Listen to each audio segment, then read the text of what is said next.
Good afternoon. I'd like to welcome everyone for taking the time for being here for a workshop this afternoon. Certainly is nice to see a good group of people. Notice is hereby given of a workshop of the Board of Directors of the District to be held at 105 Port Road, Port Isabel, Texas on the 23rd day of January 2018 at the hour of 4 p.m. for consideration of the business of the agenda below. This notice is posted at the office of the district on January 18, 2019 at 2 p.m. in accordance with the Texas Open Meetings Act, Texas Government Code 551-041-551-050. We do have the presence of a quorum. All board members are present at this time with the exception of Mr. Starkey, who has said he will be arriving late. If I may please have everyone stand for the invocation, the Pledge of Allegiance. Pledge allegiance to the flag of the United States of America and to the republic for which it stands, one nation, under God, indivisible, with liberty and justice for all. Carlos? Heavenly Father, we thank you again for another opportunity, Lord, that you have given us to come together, Lord, and do work and do business, Lord, for our water district. Everything belongs to you, Lord, but for our customers, that we make our best decisions, Lord. Help us in all that, and that we continue to be the best stewards of your company, Lord. And so we start a good workshop today. And we thank you again. In Jesus' name we pray. Amen. Thank you. Item 3, moving on, consideration and discuss of the service policy.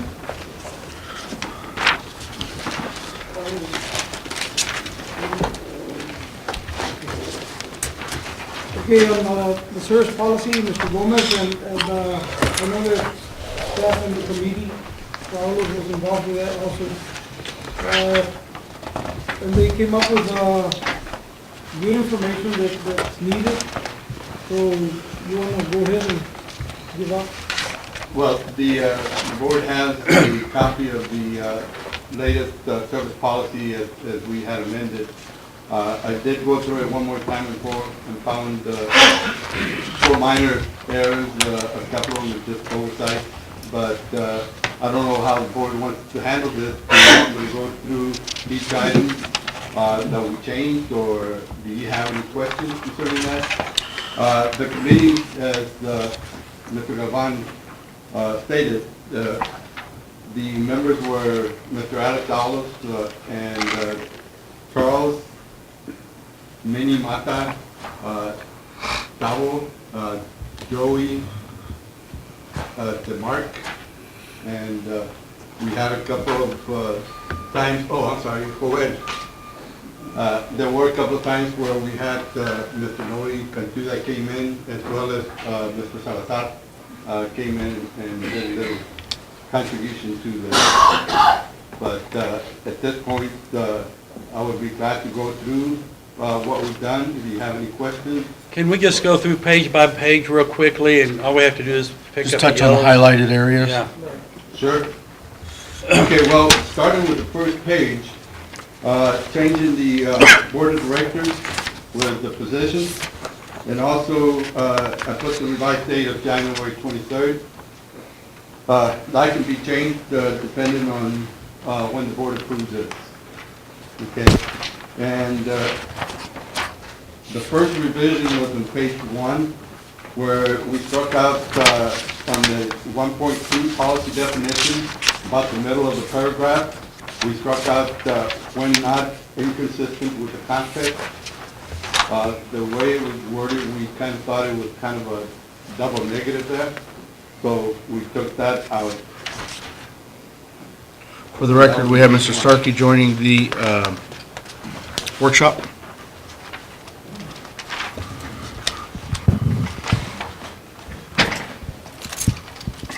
Any questions on that one? The next revision was made on page 4.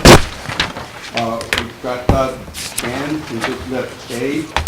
We scratched out 8 and put the number 6. There is another minor revision on here. I was thinking about making the same line as it reads, a 6-inch or larger water or gravity wastewater line, or a 6-inch or larger wastewater force main added. what I was looking at was striking out a 6-inch or larger. It makes reference to the same, it's a 6-inch that we added at the beginning. So it would read a 6-inch or larger water or gravity wastewater line or wastewater force main added to the base system. That would be a revision that I would make for the next, whenever we submit it to the board for approval. The next correction was on page 7, on 1.2.50. We added the slash and the word or.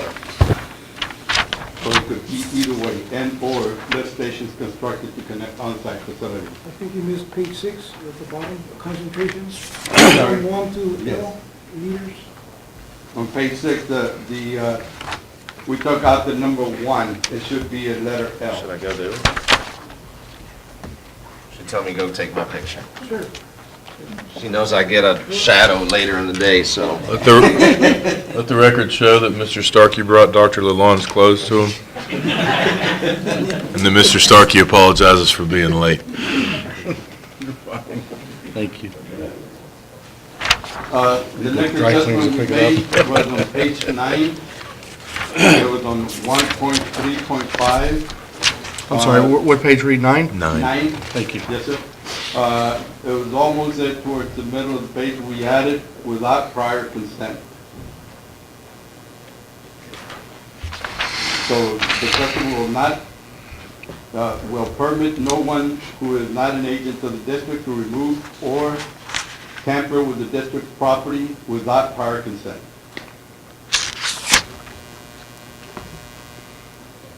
The next correction was on page 10. Does that apply to beach business? We added application for tap connection and meter deposit form and deleted new water/sewer tap application form. And then on page 11, we added on the application, city, state, and email address, which was not included in the application. And then in the middle of the page, where it says notice tap fees are subject to change without notice, if any boring, we added or restoration is required. And then right below that, we add construction of temporary water spigot will be installed at a minimum of 10 feet from the water meter. On the next page, the next correction, well, actually, it wasn't made. This was an oversight on page 13. Number 2, revocation of separate meter installation. As it reads, a separate meter once installed may be removed and a penalty fee to be determined by the board of directors may be imposed. What I am recommending here is that we change where it says the penalty fee to be determined by the board of directors, strike out by the board of directors, and add a penalty fee may be determined and calculated by the finance director and approved by the general manager. Then on number 3, billing rate, under A, we added the standard domestic, and we scratched out double the 6. And then exceptions, the only exception here would be fire, and then other exceptions such as testing, repairing, scratched out the number 2 and 3, and added or flushing required that the district may be notified in writing, scratched out concerning any, and then added these, and then we added item B, a 50 penalty fee may be assessed for failure to notify the district. I got a couple of questions on this. Yes, sir. And only because I've done a couple of buildings that have had to have fire hydrants. So we're paying these people have to pay $50 a month, basically on a meter that hopefully will never ever be used. That is if they use any water. It says a minimum. Yes, the normal minimum fee for Yeah. supplying the water, yes. It's a $50 charge. per month. Without using the meter, without using the fire. Right.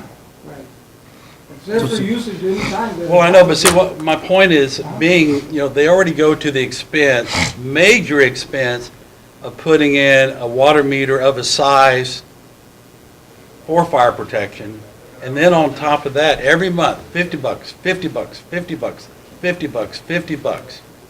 And they're not using the water, thankfully, and it just seems to me excessive. And then my next question is, on number B, you say there's a $50 penalty fee if you don't notify the district that water is used. Well, I would think with a meter, you ought to know that the water is being used. Why does a customer have to notify you? If you're flushing, it is. If you're not using, if you don't notify the district that you're going to be testing, repairing, or flushing. Okay, all right. So that's for only those three. But again, am I just way out of line in thinking that $50 a month? It's been a service charge where the availability of the water is there. Well, I know, but they pay a bunch of money for that meter, Yeah. that tap, and it just sits there. And every year on that, they have to get a special backwater flow test, which is about $150 just for the Correct, that's inspection. correct. I would imagine that this has been done for many years back. No, I'm not disagreeing. I know it's been done. I know it's been But done. I would say that this would be like an insurance. Right. You have availability there, and if there happens to be a fire or whatnot, you have availability to take care of it. But don't they pay that insurance base, what's the charge on a 4-inch meter? It doesn't matter. It's a good chunk. Yeah, I mean, I would think when they buy that meter, they're purchasing the insurance policy. Are you talking about the base rate for a 4-inch meter? Yeah, what's the, no, the meter installed. And again, if it seems excessive for the whole board, let us know. Hey, I'm just speaking for myself and from prior experience. Right, okay. But Joel, ask him. I think there's a fee for any size meter that's in service. It's like, basically like the minimum charge fee. If there's no usage, it's an active meter, we still have a minimum charge, which is basically the same thing. But everybody, if you got a 5/8 or a 1-inch, I mean, you're gonna use that water. You didn't, So it looks like you can use up to 10,000 gallons for the whatever needs that they have, like I guess. But not for a testing- designated fire testing meter. Or no fire. If they'll- Even for fire, if they would have used it, they probably not. Well, get hopefully you're charged never on gonna use it. Like on the usage. The fire line, when they use it for fire protection, you don't even charge, do you? See? They just pay the base rate. The base rate covers up to the base 10,000. to well, yeah, they've been paying $50 a month forever and ever. So I guess my question is your concern about the $50 or just charging for it? My concern is, in the couple of buildings that I've done, again, Manny, what's the charge for a 4-inch meter? I don't have it. Well, off the top, close. It's a couple of $1,000. What, $3,000 maybe, $3,000? Huh? The deposit is $3,000. $3,000. I mean, they have to, yeah, it's a huge amount of money. You got the meter plus the deposit. So, I mean, that's a hell of a lot of money that someone's having to pay out just in case they have a fire. And then on top of that, they got to pay $50 a month. When we looked at this, we saw it as insurance. Well, I'm saying, Yeah. they're paying that. And the cost of the installation is one thing, but, and we can discuss that, whether that's a fair amount or not. If you take, just on that part, if you take that expense over the life of the building, it's not very much. But So, when so, you- so yeah. so if you just say the monthly charge, if the monthly charge is the point of discussion, then we can work on that, but I see it, that monthly charge, I see it as an insurance policy. That you're gonna have a working meter, because if you don't have a working meter and there is no charge, the result is the same. The district will get, you know, they'll get the But Alex, the your bad side. insurance policy is when you buy that meter and you pay that deposit. No, I And get you're that. talking probably $6,000-7,000. And it seems like a lot of money up Plus front. 600 a year. Yeah, It seems like a lot of money up front, but when you span it over the life of the building, because that's a one-time charge. well, luckily, Well, yeah, and that's what I say, I mean, look at, let's say, any high-rise on the island. Look at what they it paid to doesn't have install to that be a meter. high-rise. No, I'm- Right now, it can be a fourplex because you have to have sprinkled systems. I mean, get it. it's really gotten excessive, the charges that developers and builders and owners have to, you know, put up to get something built now. And now with anything over a fourplex, anything over a duplex, having to be sprinkled, you can't do that with a 1-inch line anymore. So you pay a bunch of money with the meter, with the deposit. If you want to charge for the monthly fee, you at least ought to waive the deposit. To charge a deposit is actually stupid because they've got another meter there anyway to service the unit for. Well, and I think that we have history where this particular plan has been not used properly, let's just say. Okay, so you're gonna have that anyway, you know, and it doesn't take much to figure out that those losses could add up in a very short period of time, as we have learned, you know, so, I mean, I'm happy to amend the numbers, but I see the cost of the monthly charge as a insurance policy, the same way that you buy windstorm, the same way that you hope you never have to use it. Yeah, but with windstorm, you don't buy the policy and then you have to pay on top of it every month. Well, that's true. And when you buy the meter and buy the deposit, you're buying a policy. Yeah, but I can assure you that the windstorm is gonna cost you as much as that deposit and then some every year. Year Well, after we're year. talking about two different things, but Right. many, again, what's the cost, For a 6-inch meter, all right, for, it's $11,466. that's for the meter and the That's a deposit? 6-inch meter. No, that's just the Just the tap That's just the connection. tap. All right, you have a 4-inch, you got a No, 4-inch. 4-inch. You know, okay, I guess a 6-inch, The 4-inch would be $850. how much? 850, Plus a No. deposit? No, that's 8,000, 8,000. 8,000, it has it. 4-inch. You're looking at the What is sewer. this one here? Oh, wastewater. That's Yeah. the connection fee, yeah, wastewater connection fee. $8,016, correct. Is that the deposit and the The- meter? The It's tap just fees. the tap. tap All right, fee. what's the And the deposit? meter. The deposit would be 701, another 3,000. You have it there, Carlos? More or less, more or less. Next page. That's pretty stout. Okay, for 4 inches, 1420. For a 6 and 8 is 36. When you say 14,000, 1,420. Right, 1,420? No, because we're only gonna do water. Right, right. That's sewer. Oh, I'm sorry. It's 1,500. 15. $1,580. Is what? Deposit On a 4 on a 4-inch. and so on a all right, one more time. But the deposit is theirs and they do get that refunded back. Yeah, no, absolutely, but it's still out of the pocket. All I'm saying, Alex, is I see the charge for the meter and the deposit as the insurance deposit Which is we determined that's a total of how much?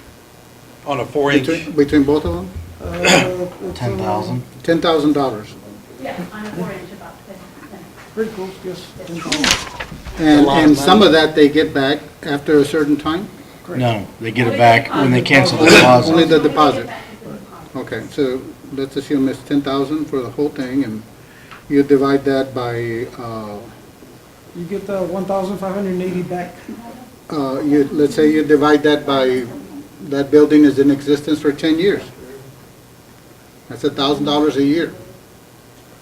You divide that by 12 months, we're getting $83 a month. Plus the 50. plus the 50, Plus the 15 off. So you're paying over $100 a month for what? 133. What are you paying? And that for? is for having basically a fire line.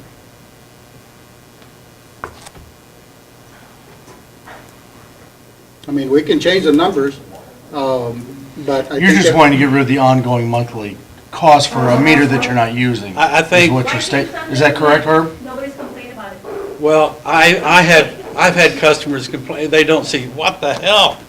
I haven't heard anybody. Well, because they complained to the builder first, What we probably. can do is check the area, around the area, see what See what everybody else is everybody else charging. is charging for. You know, I it. mean, high rises are But I know that comparisons. if there's a fire, they don't charge anymore. Yeah. They just use it.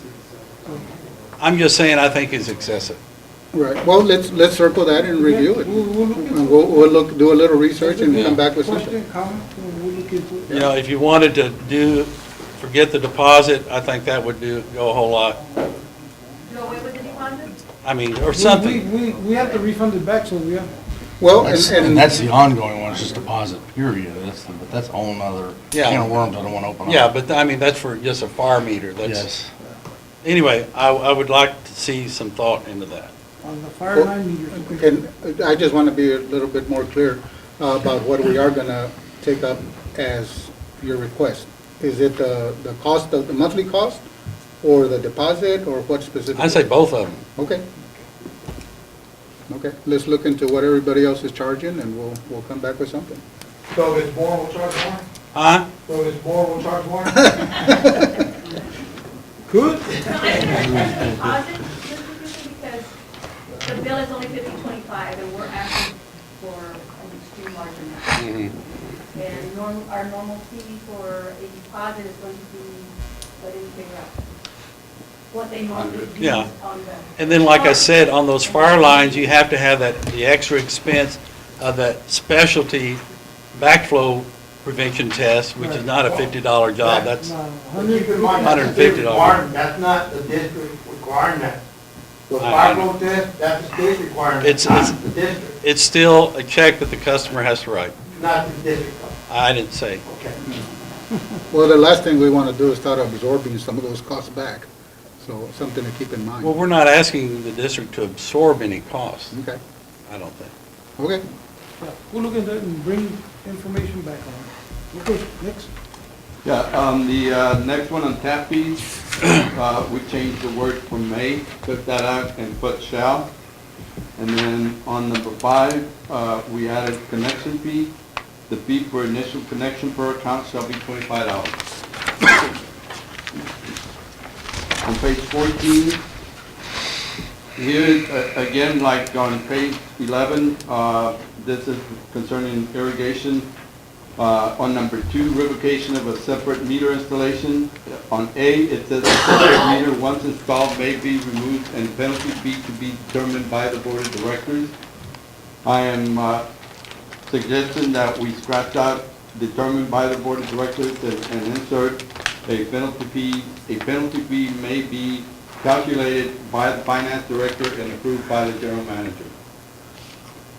And then on Roman numeral 4, tap fee again, we scratched out may, and we inserted will, but actually to be consistent with the previous page, we should put shall. On Roman number 5, we added connection fee. The fee for initial connection per account will be $25. And then 1.4.6, deposit amount required. We added non-interest bearing. Customers are asking how much interest they're earning in their deposits, and they really don't earn any interest. And then deposit amount equal,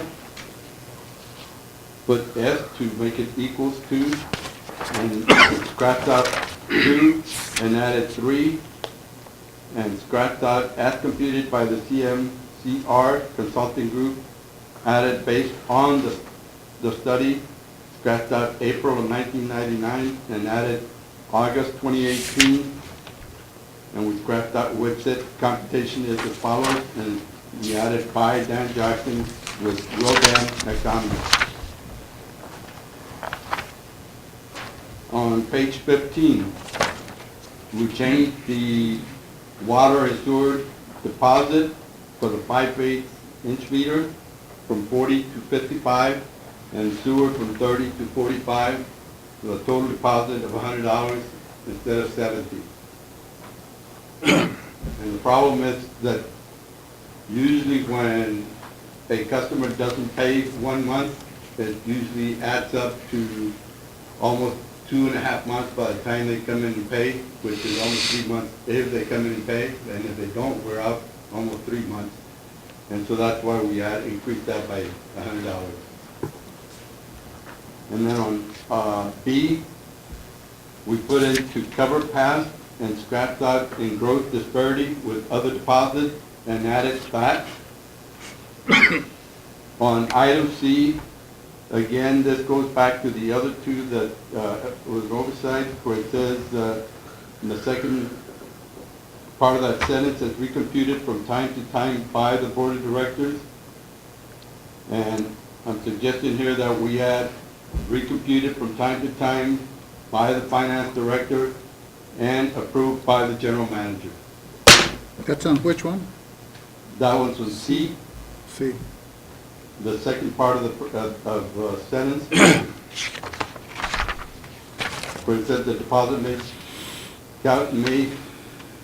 deposit amount calculated to the average of, scratch that 2, put in 3-month bills shall be recomputed from time to time by the finance director and approved by the general manager of the district whenever it is deemed necessary. And then on item 1.4.7, refund and deposit, we scratched out on line 3, out having more than 2 occasions in which a bill was delinquent and when said customer is not currently delinquent in the payment of bills for services, customer deposit will be refunded back to the customer's business or industrial account. We added no delinquent record, and it should read, the district shall refund the deposit if the customer has paid their bills for water and sewer services for 18 consecutive residential bills or 36 consecutive commercial or industrial billings with no delinquent record. On the next page, page 16, on D, we scratched out disconnect and added penalized, and then added for, and then scratched out none, and we just put for late payment at least 2 prior times. And then at the bottom of 1.4.10, on number C, we scratched out paragraph 3, added subsection 1.4.9, making reference to the item right above. And then we scratched out after hours in the next line and added after sunset. And scratched out the fee for initial connection will be $25. I like that after sunset. And on page 17, we changed the rates on the boom truck from 300 to 500, on the 4-inch and 6-inch pump for $15 to $35 per hour. The Vector, we changed that to the vacuum truck, changed that from 350 to 750 per hour. The jet truck, changed the rate from 300 to 500. Small units, from $15 to $25. And the video camera for sewer line, $160 per hour. And that was an addition, right, Joey?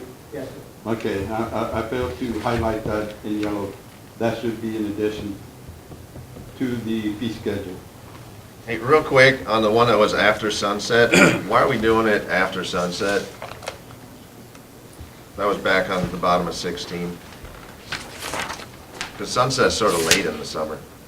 We're not, and this is in reference to when they're on the cutoff list. Right? So we won't go back and turn it back on for them, Not right? after sunset, no, sir. Not after sunset. So, like this time of year, about 6-ish, more or less, summertime, we start about 8:30, 8:45. And you guys are okay with that?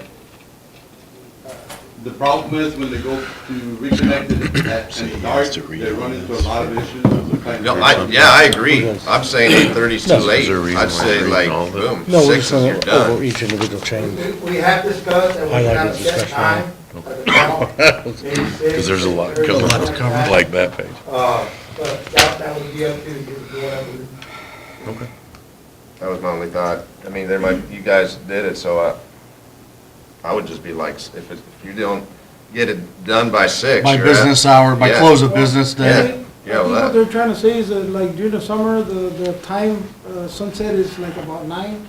And right now during the winter, it's about 6:30, you know, so. So in the summer, you guys could have to go out there at 9 o'clock and do it, right? Yep. You guys don't want to do that, do you? They can still see better. I mean, you're really nice guys, I know. So, but- I mean, then you want to strike it, say at close of business, before close of business? Okay. The fact of the matter is, if they get a chance to pay the bill, the ladies at the front, they call them, let them know, hey, your bill is due. We have all kinds of customer service that we do, and people still don't come in and pay. And they know that after 5 o'clock, all they gotta do is pick up the phone and we will go over it. What happens in some cases as well is that these people, some of them have been disconnected for non-payment, and so they come in right before closing, and they would like their water on before. And it could be business related, you know. And in other cases, there may be somebody that is from out of town coming in, and because they had their water disconnected because they've been out for 3 or 4 months, and they want to connect it back, and so they would like to get it connected by the time that they get to their apartment or condo or whatever. Yeah, I mean, I'm okay, if you guys think 6:30 is fair? Yeah? 6:30. That's what I would say. I mean, if you haven't come in by 6:30, why should we keep these guys on call till 8:30 at night? Well, they're still paying the $75 after hours. 5:45, and at that time, they might realize they have no water. Yeah, That gives them a chance to call, and we can start at 6:30. that way we don't have to play the sunset game. You know, some guy says, well, it's by sunset, and I still see the sun, and That's right.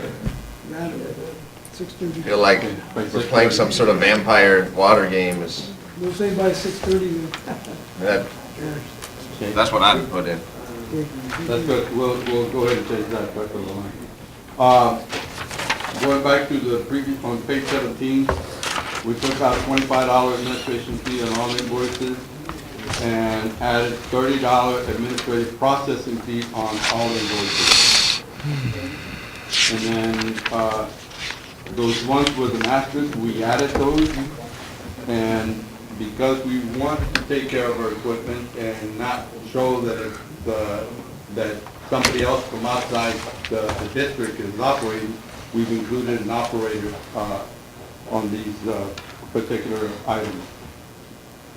And then on Vector, we changed that to vacuum truck and added to be used only on emergency basis at the time of schedule. LMWD will provide customer with a list of commercial vac truck services. We've had problems in the past, and our vac truck has not lasted as long as we'd like to, and that's why we're buying a new one. We want to take care of it, so we're going to suggest to the customer that they hire an independent contractor.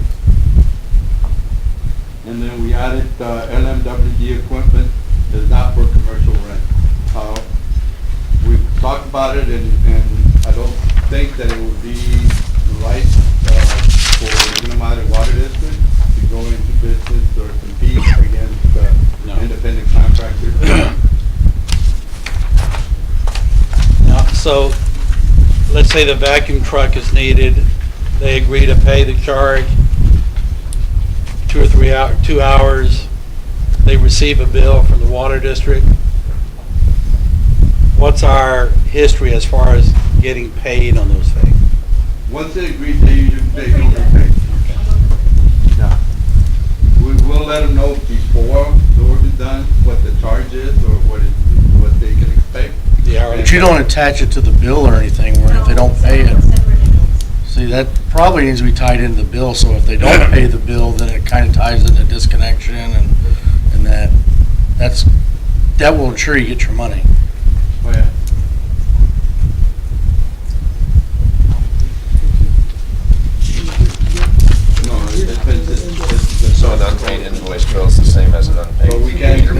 Exactly, they're tied together. Included. They're Yeah. tied together in the account. That's been an ongoing issue. The ones that we have more problems with are the ones that they break our lines. Those invoices, the invoices for using our. But those are by contractors, those are the AT&T contractors and mostly those guys. That's a separate, I don't mean any one of the outside third-party contractors. On page 18, we scratched off utility easement and added construction point. And then on page 19, we added meter service. Hard to look at. Let me ask you a question on this. Say a house doesn't have a separate cutoff, and there's a leak inside the house, and now they have to go out to the meter and turn off the meter. So you're saying now, if they go out and turn off the meter, it's an unauthorized. Yeah, we talked about that too. And what's happened in some cases, some of those meters get broken when they try to set it off. So we're asking to see if it's possible for them to notify us. And we can make a determination at that point whether we have somebody in the area that can set it off or just give them permission to do it. With the new technology, you'll be able to know now if it's turned off, so that'll solve that problem. Once the new meters are installed, the technology capabilities. The other Well, part that's to gonna be that, only in certain meters. the other part to that is that it says not legally paid for. So if you paid for your meter, you can go shut it off. So 2.1.8 is, That version shut down. yeah, it's a connection to the water system, right? That's what They it is. cannot connect to our. Like, that's an illegal tap, that's what you call an illegal tap. Like, I think what this might be referring to as well, Mexico is gas that tap. like in some areas, we just have the angle stop, so they're already figured out. And we have found where they connect to the angle valve and then run a hose and using borrowing water. Yeah, that's what, it looks like the illegal use of water Yes, that hasn't been purchased. Not, I don't believe, correct me if I'm wrong, but I don't believe it's Herb's scenario where if there's a leak and they go turn it off, they're not gonna be penalized. It's if they haven't paid for water service and they go turn it on. That's what we're referring to. Is that correct? Because Alex, you brought up a good point. It's unauthorized connection. Yes. Yeah. I mean, if I have an issue in the house, I can go shut off my water. Yeah. Because it's my meter, I pay for it every month. I think the key Well, words. that's the only thing I wanted to No, that's a good get point. clear on. Right? Well, I mean, I'm paying for it, but that gives me, according to this, it gave me the right to shut it off. You pay the deposit on the meter, Yeah. but it's still property of the water district. Yeah, I mean, yeah. But I think the key terms here for this is causing of any water not legally paid for, Not legally paid for, correct. and it's not our meter. We don't need to stretch this out anymore. Yeah, exactly. Next. And on that one, the other little minor change, it's under first violation, fee, this party will be assessed at 250 penalty. I was thinking about changing at to a.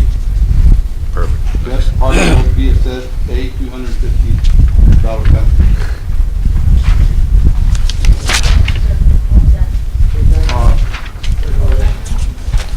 2.1.8, no, number 1, letter B.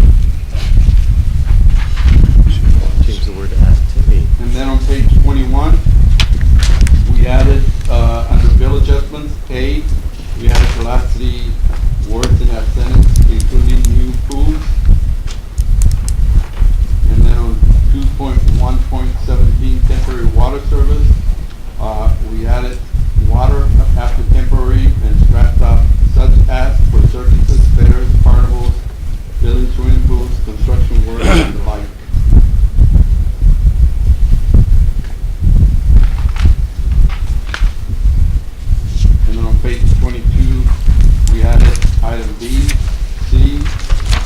So, let me go back to the bill adjustment. Back to the pool one, if you have a customer that calls and says they're filling their pool,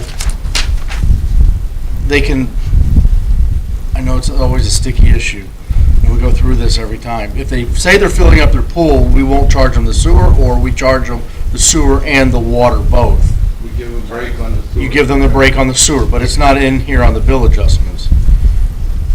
We're trying to do away with it. All together, so they turn on the tap, they pay the water for the meter turning, period.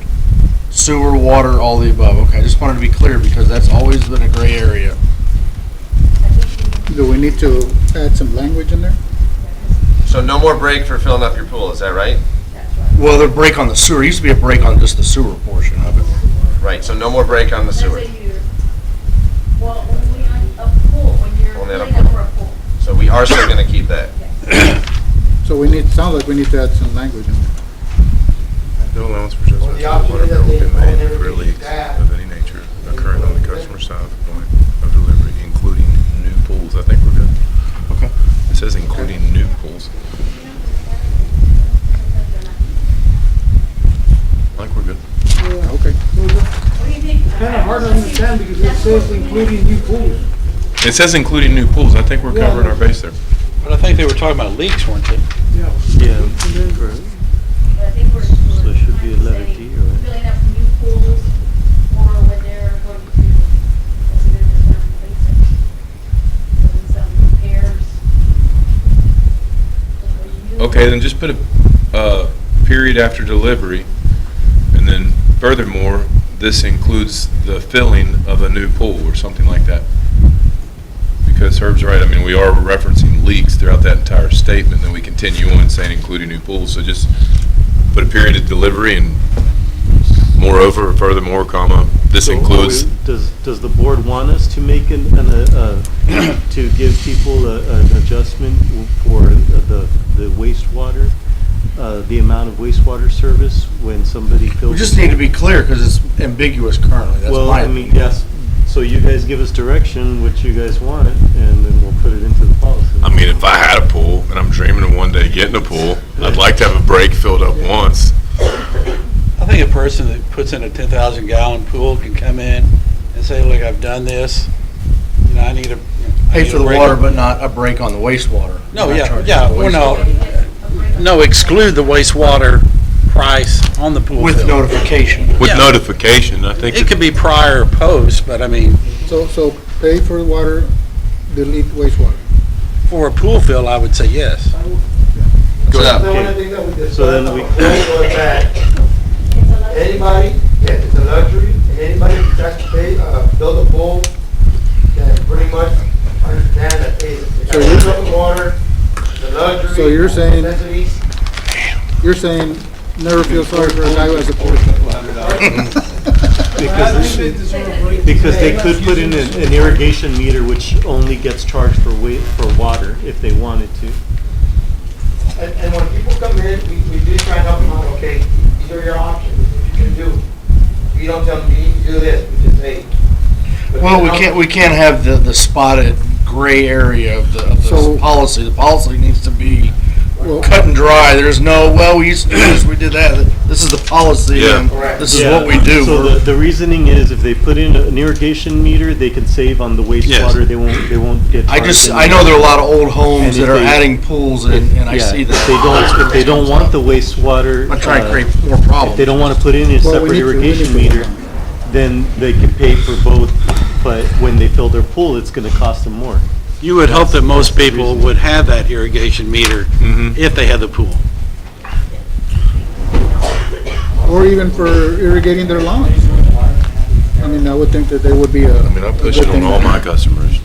My neighbor just put in a irrigation meter for his yard and They've they've been in the house 10 years, so. Mr. Gomez, let's make a note just to work on this section, to continue working on this section then.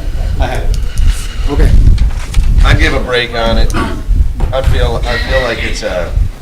like it's petty of us to try and nickel and dime them on that. I mean, I agree. A one-time Right, fill, money. I mean, if we already had on record for filling a pool, I mean, I would lean more on a one-time giving them get them a break. On the wastewater. Yeah, still pay for the water. Yes, on the wastewater. Yeah, the waste, On yeah, the water. the sewer. But we're not giving them the service of looking after the wastewater, so it's a little bit rude to charge them for it.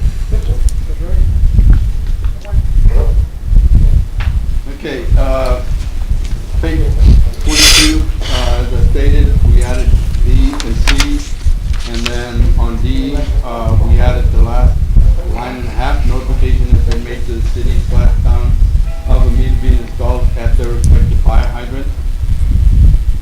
And then on E, we scratched out 300 and added 1,000. Scratched out NA, $25 turn-on fee, a 100 usage fee. And then as required at the time of the application, we added for the use of the water, of the meter.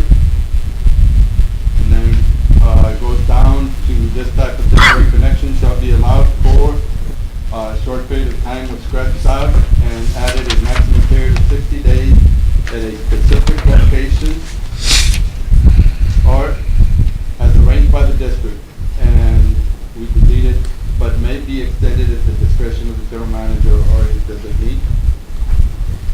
The reason for doing that so that they can come in and notify us and tell us where it's being used after 60 days. And then we added F, G, and H. Just put a space between $100 and usage. Yes. Okay, Next. thank you. On H, I see it says the fee for water usage but not deposit. You know, I could see a Boys and Girls Club or some other public entity wanting to do something special at the baseball park and they need water and a temporary tap, and for them to have to come up with $1,000 deposit. Again, for a community event sponsored by a community organization. You want to just say the fee and deposit? Well, I think The it's, deposit and fee? yes, Would that make the it easier? deposit and water usage fee. Leave it up to You're talking about like Carlos. the shrimp cook-off or something? Anything, yeah. Civic organization or nonprofit, something Yeah. like that. You're done by waiving both of them? Yeah, at his discretion. Yeah. And I think that we do that now, Sometimes right? it's not a whole lot of water. But right now, it just says the fee for water usage. It doesn't say anything about the Oh, okay. deposit. Okay. And deposit. Yeah. So the On page 23, it's not noted here, but on 3.1.2, temporary water service, at the very end, it referenced 2.7.17. That does not exist. It should be 2.1.17. Where are you now?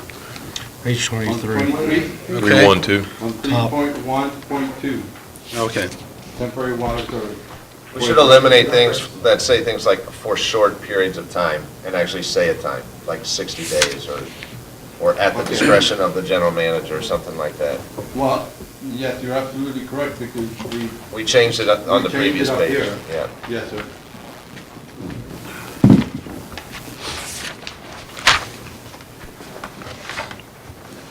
We need to speed this up a little. No rush, but we need to speed it up a little because we're Okay. got other issues and we're running on time. On 24, we scratched out determined and put approved. And then on number 4, we added insured and bonded, reference to the contractor. Next change was on page 26. At the top, there in the middle of the first paragraph, we added insured and bonded again, referring to the contractor. Under 3.3.1, water meters sizing, we added customer developer independent contractor. And then on 3.3.2, we added ER to small, to make it smaller in size. And then we added landscaping will be restricted to maintain access to meters. In the event landscaping obstructs access to the meter, it will be removed without being restored. Not yours. That was added because we have some of the meters, some of our customers decide to put plants on top of the meters, so right next to the meter, so we can't get access to it. And so when we remove that plant or whatever they put on there, they want us to restore it, and... It's an easement. It's an easement. It's all right, I forgive you. Yeah, they try to bill us. It's an easement. There's no discussion. Next. And then on 3.3.3, we added to 20, where it says 10 to 20, and then under that, and all required documentation. Again, on page 27, we made some changes, deleted the word 10 on the second line, number 8, and then deleted difference between the meter, and deleted, in addition, the customer shall also pay the difference in the cost of the meter of the water capital facilities charge of the larger and small meters. And then on B, we added again ER to small, and scrapped out then, and to the district, engineering estimate for materials, labor, equipment, and plus overhead for installing the smaller size, and added other new meters. Page 28, we scratched out to the customer in that second line, towards the end of that second line. Page 29, under B, at the very bottom, specific discharges, item B, we added fat, oils, and grease, and put in parentheses, FOG, F-O-G. Page 30, we added 4.2.4, controlled grease requirements, all the way through page 36. And this pretty much came from, what was it, TCEQ? Yeah, it's a model of grease ordinance rules from the state.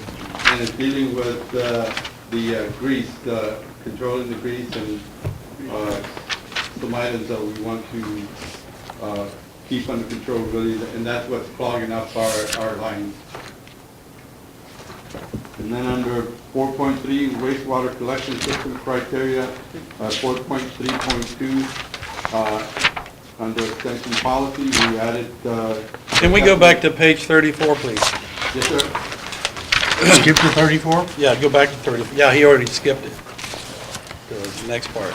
But all of this came from that TP. No, I know, but my question was, on number 4, on page 34, number 4, the second bullet point, you changed the 90 to 30 days, Yes.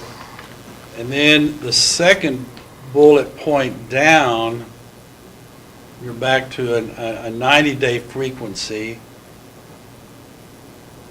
And then on the last bullet point, under number 4, you're at 180 days. You say the grease traps have to be cleaned every 30 days. Then at the very end, you say, well, it's got to be at least cleaned and inspected every 180 days. In the middle bullet point, it's 90 days. That needs to be changed. That's something that we need to look at. 30 days altogether? In any event, the grease trap and grease interceptor shall be fully evacuated, cleaned, and inspected at least every it should be 30 days. All of them, 30 days? The what second it bullet was. point? Well, there's conditions for what you have to increase your frequency from 180. Basically, 180 would be, under, unless you have those other A, B, and C. Basically, there's issues that would require it to be more frequent than 180 days. Like the, yeah. It'd be like- Yeah, and I think that's part of the reason that the numbers are different, because there's gonna be some that require the 30 days or less, and there's gonna be others that you might not have to do it every 90 days. Depends on usage and depends on the size of your grease Yeah, trap. it's the wastewater treatment. Those are the two variables. Yeah.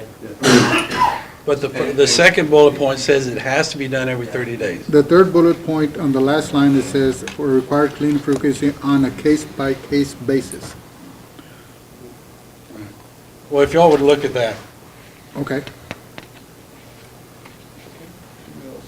And then the last bullet point before 5, it says, in any event, a grease trap or grease interceptor shall be fully evacuated, cleaned, and inspected at least every 180 days. And so the maximum, regardless of the size grease trap you have, needs to be inspected every 180 days. regardless of what size you have. I'll go on a limb and give my own. One place that we have has a 500-gallon grease trap. There's one time in July, it needs to be emptied 30 days or less. In October, November, Right. and December, it doesn't need to be emptied Right. until January. So that's the variable in there on a personal, but not everyone has a 500. And it's almost on, each one is almost on a case-by-case. Right. By volume and usage is kind of it's a tough one. Yeah, and these are meant to be general to where they can apply to all. Because if they come every 30 days, I use Liquid Environmental, and they charge you $180 every 30 days to come. If you don't need them, then it's wasted money, because they just come and look at it, and he goes, well, I don't need to empty it, but I still charge you $180 and goodbye. It's just a personal, So would you recommend just keeping So, 90, which is? I don't know what the right answer I is. think we should leave it as is, because we do indicate on the third bullet point under 4 that it is on a case-by-case basis, for anybody who owns one of these units. Where does it say? So the top On one the is third laying bullet out the point, conditions for when you would have to. under number 4. Why somebody would have to do it more frequently, right? Yeah, Last like sentence. say, because of these A, B, and C conditions, you're gonna have to go to 30 days cleaning. Okay. Versus, I guess if you have this one, for these reasons, you have to go to 90 days. And if you don't have anything going on, well, then it's just a. And yeah, we will run into that, where in the wintertime, they don't have to be cleaned out as often. Right. Yeah. Not everyone has the same Right. consistency in business. Business fluctuates. A lot of people have an overly small grease That's trap. correct, which needs to be every 30 Yeah. days. Okay. I don't know what the right answer is, in all fairness. Alex and staff can figure it out. Yeah, no, believe me, we looked at this, and In all fairness. and we know that, there's going to be all kinds of issues that come up, especially for our area, because it's very seasonal. Well, you do make mention in here as far as grease trap levels. Couldn't you put in here that no grease trap will be allowed to exceed 75% of its capacity before? Well, I think the mechanical aspect of the grease trap itself dictates that, because if they're not watching it, it's going to be pretty obvious that they're not cleaning it. But if they're watching it, I think that it's meant to work a certain way where it doesn't, it's going to be a very obvious violation if they don't clean it. Where did we adopt these standards from? Texas the Commission on Texas- Environmental Quality. Yes. Why did we want to modify the 90 to 30 in the first place on the second bulletin point under number 4? Because we have, I think we are aware, staff is aware, I should say, of locations that are going to have to be inspected more frequently. Yeah. In other words, we already have a list of repeat offenders. But again, and I don't want to use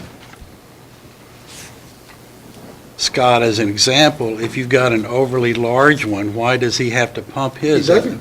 We allow for that. I don't see where you allow for that, Alex, I'm Any sorry. person who owns and operates a grease trap inspector may submit to the district in writing a request in writing for exception to the 90-day pumping Okay. frequency for their grease traps. So 90 is standard, then we can reduce it to 30, right? That's what I'm understanding? Well, 30 would. If they're out of compliance or under these certain conditions, right? And then everyone has to at least do it 180 days. At a minimum, every 180 days. All right, so I understand now, so a restaurant with an oversized can say, look, I don't need it because I have this, and then it's up to you to say yay or nay or whomever. Okay. Tough one's going to be getting places that don't have them to get them installed. That's going to be the tough one. Yeah. That's another subject. Yeah. Tiempo. On page 37, point 3.2, as I stated, we added that extension policy under single family, we scratched off water and added gravity, sewer, lift station, and/or pressure force. On number 3, we added off-site extensions, etc. Scratched off or trestle pipe crossings and added waste to water, scratched off line, and added collection system. On number 4, we scratched off water, and added sewer. On number 5, same thing, we scratched off water and added sewer, and that's number 6. we scratched off meter and added sewer tap fees. And then on B, number 1, we scratched off water main and added sewer extension. Number 2, we scratched off water and added sewer. Number 3, we added cost of off-site extension and added et cetera.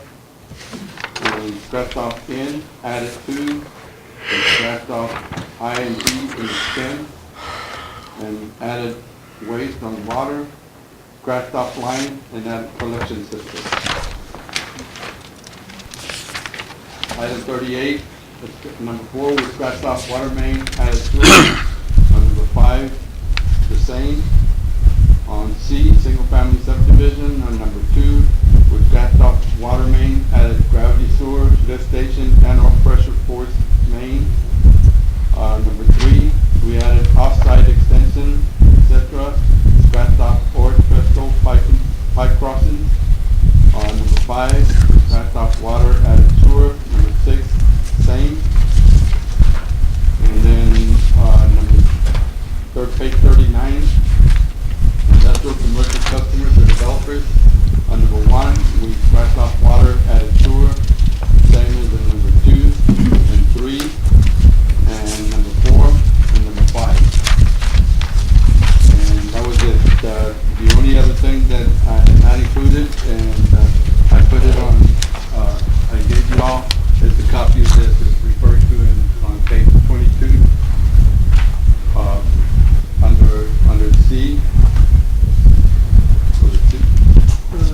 Yes, where it says customers, contractors must comply with backflow protection requirements for all water hauling equipment and/or potable water mixing tanks as listed in attachment A. And that shows the requirement of that. And that's it. Thank you, Robert. We should give you a round of applause. Yeah, I want to thank our staff. Yeah, thank you. Everybody Staff. worked really hard on it. Alex, let me ask you a question, and Scott brought it up. What do we do for the restaurants that may be in existence now that have an overly small grease trap or no grease trap at all? Well, the grease trap, they're going to have to do something about getting one. That's a given. Or I guess the other option is the outside tank, the collector outside. But how do we enforce that? Well, It'll be tough. We are planning to hire an enforcer inspector. yeah, I guess you're referring to whether we have something in here Yeah. that addresses that. And I don't, come to think of it, I don't think We don't have a fine penalty clause in anywhere for that. And Part of the issue that we have is that some of these places were not restaurants to begin with, and so they weren't part of the developer's process, and so it's something that they might not have space for. I don't know. That's a good question though, and it's something that we need I to. think we also discussed that we're gonna be working hand in hand with the city. So that- On anything future, yes, on anything future. On something like that, we can have code enforcement, get that. On- Figure it out. I think he's referring though to adding language that says that you have to have one. Yeah, minimum. You have to have one in the fines and problems for not abiding by what we require. But just to allude to what Joel is saying, we are going to be working with the cities, and there will be a form our form that we give to them that will be attached to that business prior to their getting their certificate of occupancy. For new businesses going For forward. new businesses, I'm talking Going about the forward, old but Existing. existing violators. Right, and that's is the something. problem. Yeah, and that's something that we're going to have I to. think we also discussed that when they do remodeling, that'll be opportunity for them to actually install a large street. It's like doing home remodeling and abiding by code in what it requires. If it's I mean, a there's 50% people that- demolition, There's people that open up these businesses that have no idea that they even should have one or that they need one. it's like doing a remodel. Once, 50% or more, or 50% or under, what you have to do and what the codes kick in and Well, and no, we need to be able to. all of the communities. Yeah, we need to get around that 50%, because it might not require 50% remodeling to do what they want to do, but they're still going to need the grease trap. I'm just saying that I think it needs to be specified, I totally agree. and I'm glad it's on your shoulders and not mine. It's very tough, and there are some people that are gonna be pissed off Yeah. and say, what, you're gonna make me put in $5,000, put in a grease trap for something that should have been done, all of the above, yes, I agree, and I'm not, Yeah. it's tough. Yeah, it is. We'll Really- come back and discuss it again and see what Right. we can do. and- Also a major problem. And maybe we can get That's some huge direction from consequences to the TCEQ on that, Okay. how to actually make them do it. We need to move on if we're gonna try and get more accomplished today. We need to move on to item number 4. I know you all have to take a picture as a group. Probably in 10 We can do it after, or let's get to the personnel Okay, the policy. personnel policy, We may have to hang the hat on water conservation and put that on for next time. On the personnel policy, as you can see, the cover page there, it needs to be updated with board members and their position, and then the date at the bottom. The next change would be page 16, where page 16E, it struck out supervisor and added manager, and we did this on several pages, striking out supervisor and adding manager, because that's what they're called now, managers. What page? We're- 16, Oh, I have just the changes on the front pages before, I think it was like 6 pages or 3 pages. The front, right there after the cover It's sheet. not yellowed out. Okay, I see what you're saying. Okay. Yes. Okay, that's, page 16 is, I think it's only 3 pages that we switched over. So, and on E, then again, we struck out 1 parentheses, 1 hour after reporting time. Shift work, employees should notify all the way to without leave. Struck that out and added the employees' scheduled starting time on the same day. Made some changes on this because of the new payroll system that we're gonna have. It'll be a timekeeping system that's brand new, so we need to abide all as a new system. So then we skip to page, well, it doesn't have a page number, but I believe it's page 19 and 20. Chapter 7, conduct. We struck out the first sentence there, section 701, and added everything below, all the way to rest period on the page 20, the second page. And then that'll be it, nothing else. And that's for the personnel policy. Once we update all this, we'll bring the full pages at the next board meeting with the resolution and the changes added on 1-page resolution, maybe 2 pages, with all these changes again, so y'all can see them. But that's what we have on that personnel policy. Then we go to the next one, which is the discussion of the water conservation contingency plan. Can we Wanna look at wait the on that attendance, one? can we look at the attendance and rest period? Because that's really what we're talking about, right? Right, That's the only thing in here. right. So, almost at the bottom of the page, in chapter 7, we're talking about attendance, and the paragraph starts, employees must take earned sick leave, vacation leave, every absence unless otherwise allowed by company policy, and then it gives examples. Should the first example not be unexcused absence? Because an unexcused absence must be deducted from the sick leave, vacation leave, right? Yes. That's my understanding of the policy. I just think that should be clear. Okay. Since it's titled above as unexcused absence or unexcused leave, it should be clear down there. I've run into that before. Okay. Any questions on that? Mary, did you pay attention on that one? Does that make sense? Do you agree with that?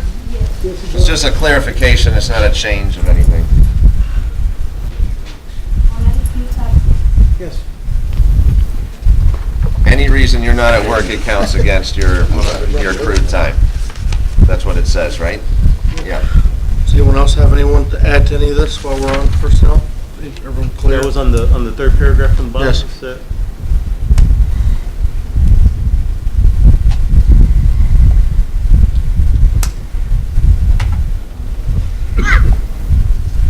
I've just run into it before my own practice where somebody gets an unexcused absence and then they're surprised when that counted against their vacation time or something like that. And, you know, they'll have 6 or 7 unexcused absences and then still want 2 or 3 weeks of vacation, and I gotta tell them, hey, that's not how, It's not a that's country. not how it works.